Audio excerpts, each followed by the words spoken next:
So let's look at these charges. What are the charges exactly that Musharraf faces here?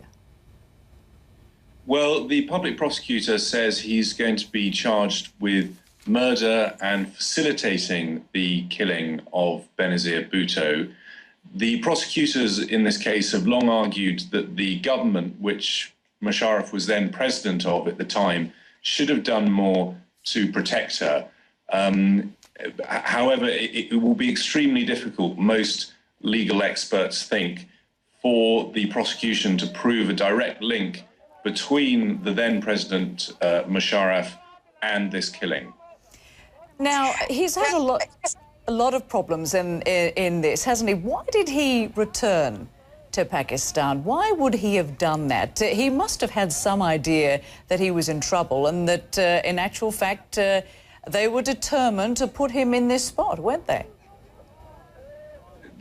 That question that you just asked is, one of the great questions that people in Pakistan are asking themselves, because it's been such a disastrous decision for him. He's been hit by these three different cases. The government in June announced something which, if anything, is even more serious than this indictment this morning.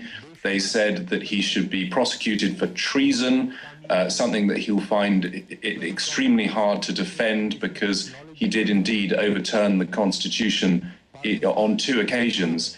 And theories differ as to why he did this. He had plenty of advice from plenty of people that it would be a disaster for him to return. And I think the best theory is that he was just somewhat out of touch and a little bit deluded about his popularity here in Pakistan. He was viewing the country through his Facebook fans. He was measuring his popularity by how many friends he had on Facebook. And so when he returned, and there was very little public interest in his return, very little interest in in him standing for the election in May, it was a complete shock for him. And now it must be clear to him that this was a huge mistake.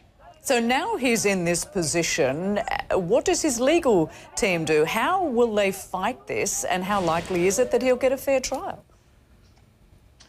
Well, he's up against lawyers and judges who he picked a disastrous fight with in 2007 when he detained, essentially put into house arrest, a lot of the senior judiciary.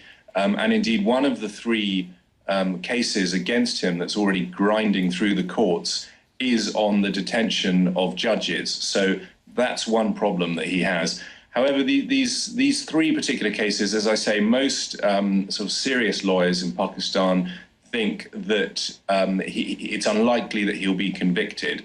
The real danger for him is this treason trial, which the government announced in June, which he will find extremely hard to wiggle out of, again, because it was abundantly clear that he usurped the Constitution twice.